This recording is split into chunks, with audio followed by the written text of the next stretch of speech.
Kap, Sir, medyo Madami. tayo eh. Kasalanan ko kasi hindi ko na klaro sa kanila kung ano talaga ang mga patakaran. Siyempre, alam ko na maraming katrabaho dito. Kumainit, magtatalaw talaga sa show. Kaya siyempre, ganado mga bata natin eh. Ganado masyado. Kaya sabi ko, isipin na. Kung nagkatrabaho, isipin nila. Ayan ang ano yan eh. Dala yan ng mga pulis na gusto talagang i-push yung patakaran natin. Kasi dito, lalo na sa lugar niya, dito maraming kakasakitan dito eh, di ba?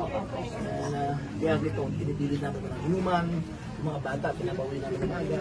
Para naman sa lahat yan eh, hindi naman para sa... Hindi naman po kami against talaga doon. Yung nag-react lang po talaga ako. Kasi nga po, bakit, kumbaga, dapat po warning po muna talaga, di ba?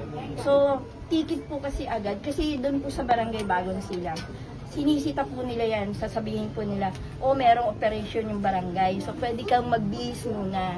Huwag kang lumabas nang hindi ka, di ba po? Dala ng ano yan, dala ng ganado lang. Diba? Ganado. Hindi naman personal yun, hindi ka naman kalaro ng mga yan, Yes, diba? po. Pero, ayan, para sa lahat talaga yan. Para ba kayo napansin, tumahimik ng barangay niyo, di ba? Pumunti na gulo rito, di ba? Mga bata umuwi naman. Wala nang nagiinom sa kalye, di ba? Dati kasi pwede mag-inuman sa kanto lang. Mag-iinuman eh, di ba? Doon nag-umpisa gulo lahat eh. Pero sir, may tanong ako. Di ba i-revise niyo naman po yung ano? So, ang tanong ko lang, hanggang saan po talaga po pwede mag-topless yung lalaki? Lalaki! Alam niyo naman babae!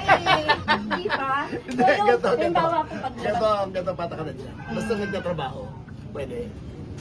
Pwede, pero yung mga tambay na nakalabas lang dyan, naglalakad na walang t-shirt, bawal yun.